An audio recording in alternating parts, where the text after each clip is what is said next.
Hello everyone, and today we're into another top 5, and today we're talking about the top 5 additions in the Atlanthian City update.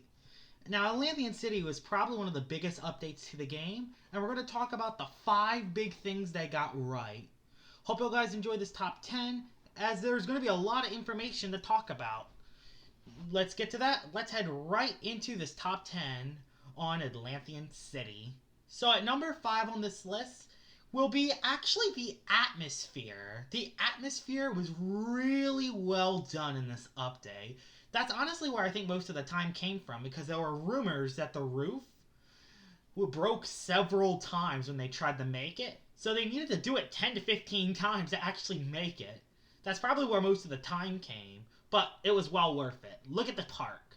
The park looks amazing. There's the waterfall in the back, and when you encounter the doodles here, I mean Loomians, you can actually see people walking in the background, like an actual park. You can find a couple Loomians here, and yeah, its atmosphere is absolutely amazing, considering that it's a dome underwater. It's a city underwater, which just makes it look amazing. And it was really well done, too. I mean, there's a lot of places to go. The streets look awesome. The trees underground. A lot of restaurants as well. There's a lot of restaurants to go. And plus, there's just a lot to it. Like, look at this mansion. This mansion looks amazing. There's the new whale Loomian, which I think is going to be a new Rome in the future. And there's even a maze. There is so much to do by just walking around in this update. I mean, the location and the atmosphere was done to perfection. They've nailed this part of the update. But it's only number 5 because, you know, it's only the atmosphere at the end of the day. There's a lot of other stuff I'm going to talk about later. So yeah, that's number 5. Let's see what's next on this. Let's see what's next on this list. So, at number 4 on this list, it's going to be very interesting because I'm going to talk about the arcade. And the arcade is interesting because there's a lot of pros and a lot of cons. The con, I will say right off the bat, Disc Drop is the only arcade game you can play, which is kind of sad. I wish they had all the other arcade games, but it looks amazing on the outside. And then look at the inside. It actually does look like the arcade in the inside. Going back to number 5 for a second, they nailed this location. All the boards are already done, so you can play these games in the future. Hopefully they add these games in Atlanthian Part 2. But Disc Drop. Disc Drop is definitely the highlight of the arcade. Despite it being the only game, this game is extremely addicting and fun. It's kind of like Bejeweled Blitz or like Candy Crush on like the phone, and it's really fun. It's very satisfying when you can rack a bunch of combos at the same time and get tons and tons of points.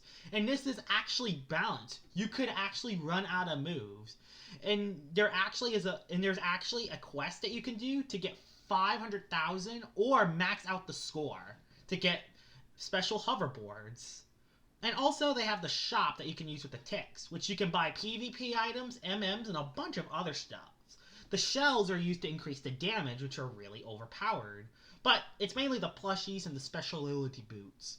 Those items are absolutely amazing. And the MMs, they're very nice. They're able to help with the grind of the game a lot better. But there's also one more thing.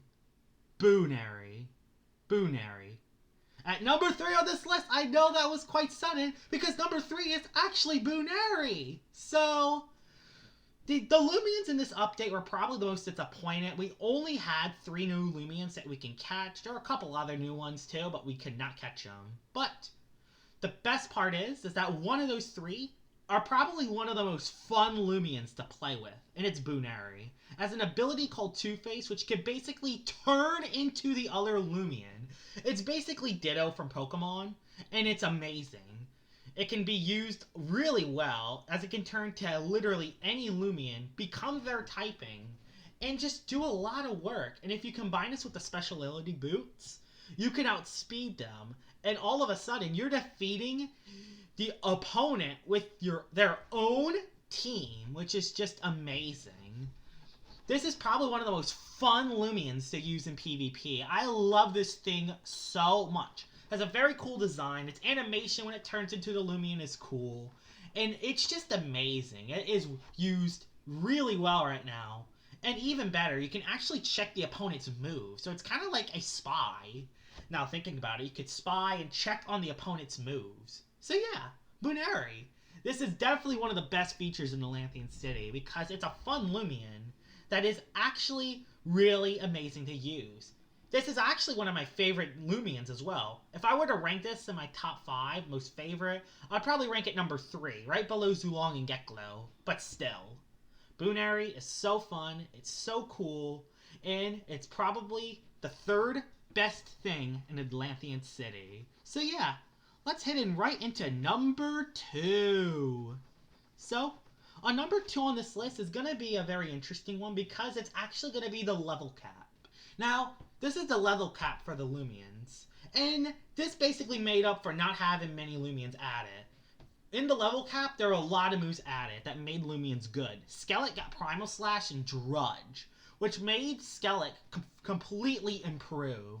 There's a bunch of other level up moves too, like Zeppelin got Mudslide, Wendelin got Dazzling Barrage, Seer got Armor Down.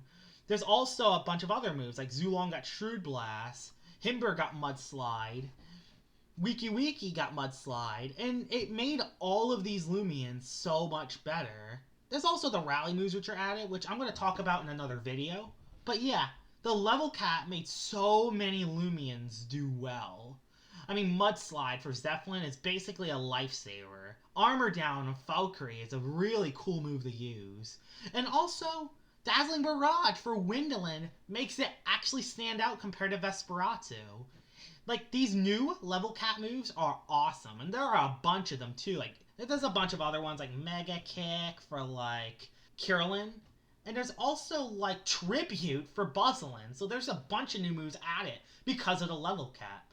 And that's why the level cap is definitely one of the best features in this update. So yeah, that is number 2. What is the best feature in Atlanthian? And number 1, the best feature in Atlanthian is, of course, it's the story. They nailed this out of the park. I mean, before you go into the battle theater, you actually do need to meet up with your friends. You need to meet up with all of them, and all of them have a separate quest.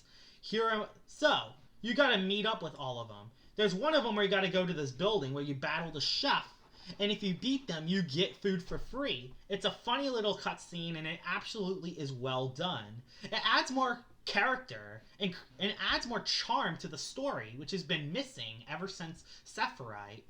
And even though I'm not a big fan of the story itself, like, I'm not really into the story as much as other people, they nailed the story aspect out of the park, and they actually added more personality to these characters. I mean, let's look at the Lucy segment for a second. The Lucy segment, I think, is one of the highlights, where she literally meets up with these Varis, and she pushes bullies in the water to save the Varis.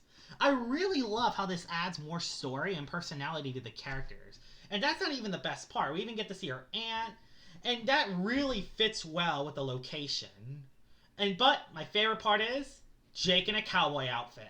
Come on, Jake in a cowboy outfit. You cannot get over that design. That is probably the best thing in Loomian Legacy so far. I mean, I can't get over it. It's amazing. It's officially the best thing ever. You can even pick its design that you want to see throughout the game, and you will have that design for the rest of the update, which is absolutely amazing. I really love it when games add extra stuff like this. So you can pick any of the 5 outfits, and Jake will wear it for the rest of the game. It's amazing. And let's not even talk about the biggest thing, the lore and the backstory. The presentation and story was really well done in this update, and I am absolutely happy that Atlanthian City took this approach. Even though it wasn't the biggest content fill update, it added a lot of polish and a lot of lore to the game, which will definitely set up this game in part 2 and later. That's what makes this update good. Despite not being the most grandest update in the world, all these features are basically there to make the game better. And not just for now, but for the future. And that's why the story aspect and the character development is number 1. I hope you guys enjoyed this video of me ranking the top 5 things added in Atlanthian City. I'm going to make another top 10 and another top 5 in the future. I hope you guys enjoyed this video of me showcasing the top 5 features. And that will be it. Here we go. Bye-bye!